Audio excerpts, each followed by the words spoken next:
Hello everyone, and for this hermit crab update, I'm going to be telling you this crazy thing that happened in my hermit crab tank about 2 days ago.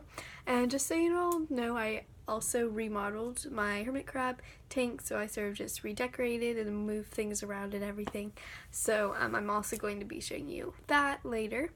And yeah, so let's just go ahead and get into the story. Okay, so yeah, it was 2 days ago and my friend was over and I told her how all my hermit crabs were molting because they had all been down there for a while.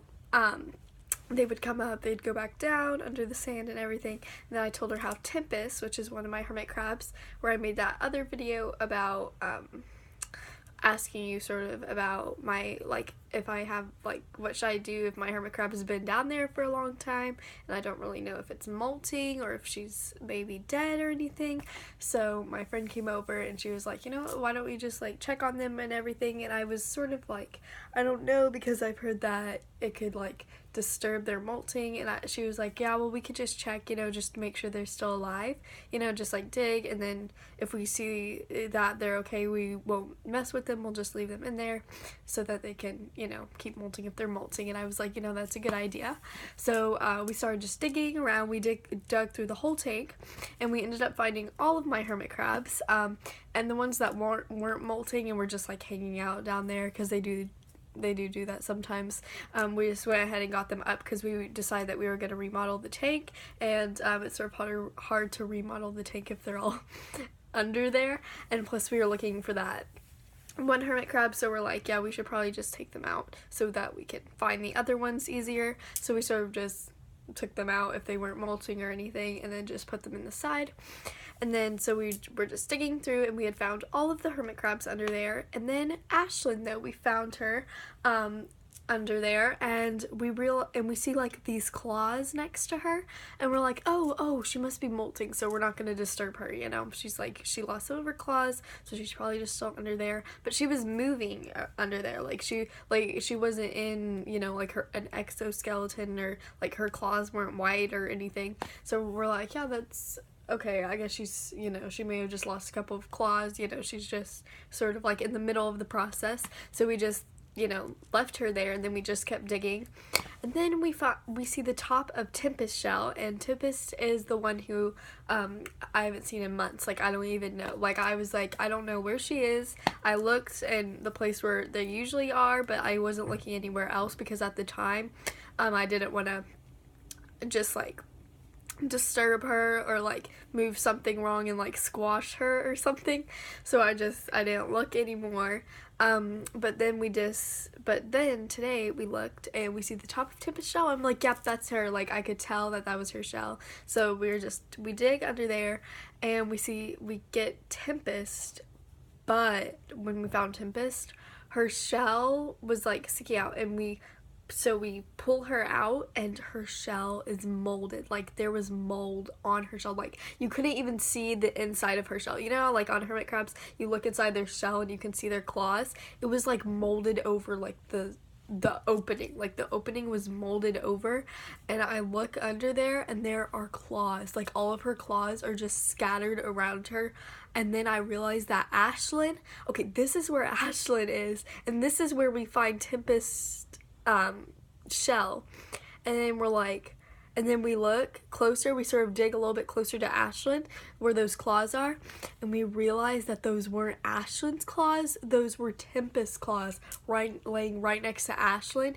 And then we realize, okay, Ashlyn isn't molting, these are Tempest's claws, and Ashlyn is probably down there eating her claws. And I was like, oh my god.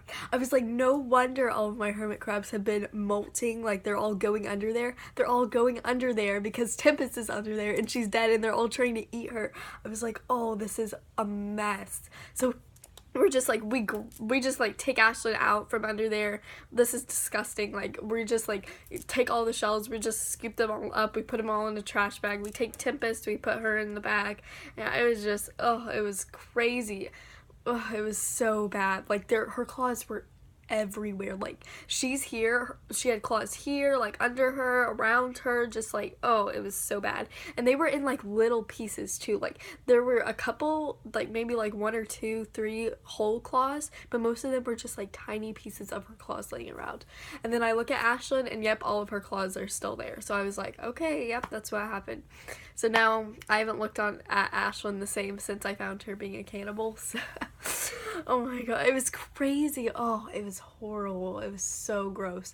And then so we just, you know, clean out all the sand, we remodel everything, we get all the other hermit crabs out of there, and I was like, okay, I want to put Ashlyn like in an isolation tank, because I was like, that's but I don't have an isolation tank, so I was like, oh, I guess I can't really do that. But we sort of just put Ashlyn like away from all the other hermit crabs, because I was just like, that's sort of, it's just, it was so bad. But now we had all of them up, and they were all out of the sand, like none of them were burying themselves again, for about like 3-ish days, until like this morning I look in there and there's this huge hole, and I look and I can see the top of Paris's shell, and then I look around my whole other tank, I look around the rest of the tank, and I realize there's only 3 hermit crabs out from under the sand. So that means I have 3 hermit crabs below the sand. So I have 3 more that just dug back down there, but they're not in the same section that like Tempest was or anything. So I guess they're probably just, you know, hanging out down there again or whatever, like they had been before we had to get them out. But yeah, Ashlyn is okay. She is just in the coconut hut. So now instead of having 7 hermit crabs, I do have 6 now. It's really sad. It just seems weird. Like, even I know it's like just 1 less and everything, but I was like, Tempest, no. She was, it's really bad. But Shaylee, River, and Ashlyn, are the ones that are not buried. They're all up. And then Paris, Paris, Blue, and Legacy are the ones down there. And I know where all of them are, because there's only like 1 hole like in the tank. It's so big. I'll show you real quick. Sorry, I dropped my camera. Okay, but anyway, so here is the huge thing. Like, they did this themselves. I had nothing to do with this. So like, it's just like all like level, and then there's this, and then inside there's like a little hole thing. But earlier, like, it wasn't really closed up like that. It was more open, and I could see Paris's shell, and I could actually hear them moving around down there. So I know they're all alive. Well, I mean, I know someone's alive down there. No, I'm sure they're all alive. I mean, I don't smell anything or anything like that.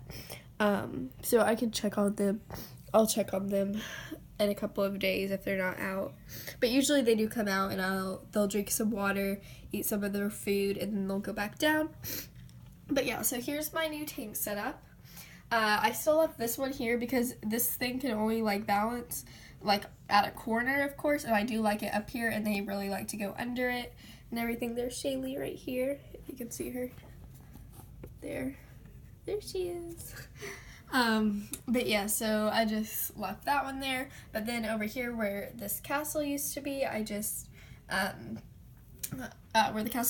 just put this little food dish in the little seashell. I just really wanted to change it up and just move everything around, just give them something completely new. And then I have this bridge right here, and then I still have some of the shells over here, but I also spread them out, so some are over here now.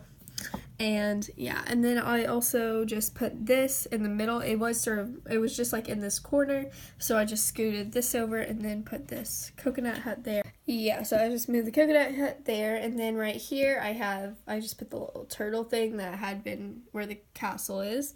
And then yeah, the seashells are just there, and they sort of this thing is like since they were burying themselves, everything sort of got messed up around here, and like their sand is going into their water dish, so it dried up all the water that was in there. And yeah, but all of the I've been really trying to work on making the sand more like damp, so it's not like, so their tank isn't super dry all the time. And I think it's been working out really well. Like, they really seem to like it. Like, I've seen that they've been more just sort of, like, burying themselves, not, like, completely in, like, that like, they just did, but they're just sort of just, like, a little bit in, but it seems like they really enjoy it like that. And yeah, so now I'll just have to fill up their water and their food because they ate all of that. But yeah, so this is just my new tank setup.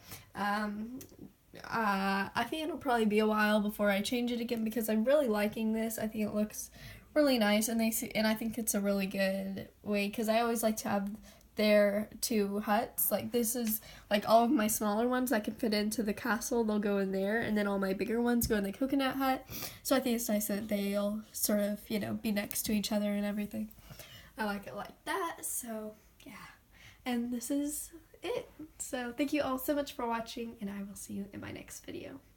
Actually, one more thing, right before I end this video, I just want to say that I decided to call this video my hermit crab crime story because it was like a total crime scene, like with the body just like laying all over there. And also though, just real quick before I end the video, I just want to say that I decided to call this video my hermit crab crime story because it was like a complete like crime scene with like her claws laying all over there, and then Ashlyn was right next to her, and then we just like put the 2 and 2 together and we're like, whoa, this is like a whole crime scene here. We got this and that, and then we just like were putting all this stuff, like we were sort of like making a barricade around it so the other hermit crabs, because they were all like moving around and sort of starting to come over there, so we put like a barricade so that they couldn't get over there to where all this stuff was going on. It was just crazy.